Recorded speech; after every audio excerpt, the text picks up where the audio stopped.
this is the TUF Gaming X570 Plus. It sits towards the bottom of ASUS's motherboard lineup, so it is cheaper, but it's still $190.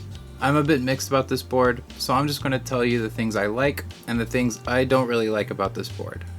So first off, the things I like. This board does have two M.2 slots, as well as a total of 6 fan connectors. Though I think anybody running 6 fans is just going to use a controller, it's still nice to have fan connectors when you need them. I also like the VRM heatsink design. They are small and lightweight, but the big fins on them will catch a lot of air from downdraft coolers, for example the stock cooler. Thermally, the VRM is pretty much fine for any CPU you would put in this board, even the 16 core. And with an overclocked 3700X, we're getting like 40C at load. So thermally, the VRM is perfectly fine. So now let's switch gears a little bit, and I'm going to list off some things that I don't really like about this board. So this board has 8 SATA ports, 4 of which are stacked together and on top of each other like normal SATA ports, and the other 4 are kind of off to the side, pointed upwards. I think this is really bad. It wastes a lot of space, and it just makes no sense. There's no reason why these ports should be separated from the other ports. It's not like they've ran out of room, and there's plenty of space next to the other ports to put another set of ports there. I will say this is pretty much the standard configuration for server boards, pointed up like this, and it doesn't really affect anything. It's a SATA port. You plug in a hard drive, it works. That's pretty much all you need it to, but it does make wire management a real pain in the butt, and it's just annoying. Though I realize that most people are not going to be using 8 SATA connectors, given there's 2 M.2 slots on the board. Another thing I don't like about this board is these little LEDs here. So this board doesn't have an actual display with numbers for the debug LEDs. It just has this set of 4 LEDs that glow different colors depending on which LED it is.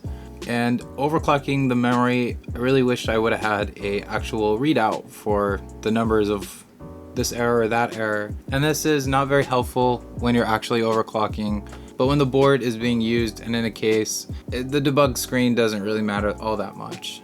Alright, so this is the final dislike, and it's just the PCIe configuration, and this is an issue of X570, not this board.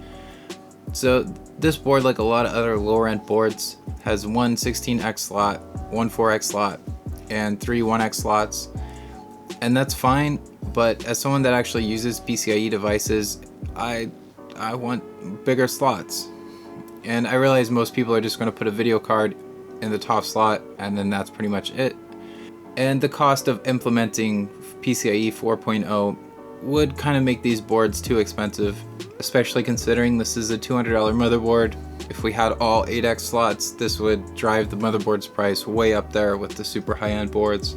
So it's understandable. It's just another annoying thing about this board that doesn't have to be.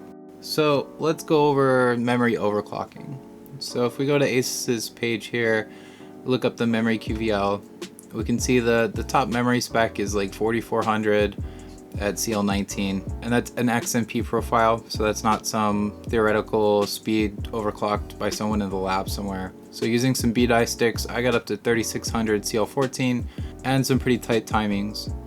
The TUF Gaming X570 Plus is a pretty decent motherboard, and it definitely punches above its price point, to the point that it's probably pointless to buy anything more expensive till you get to the $300 or $400 range. And it's definitely better than boards such as the Extreme 4 and the Steel Legend, just because you can actually overclock memory.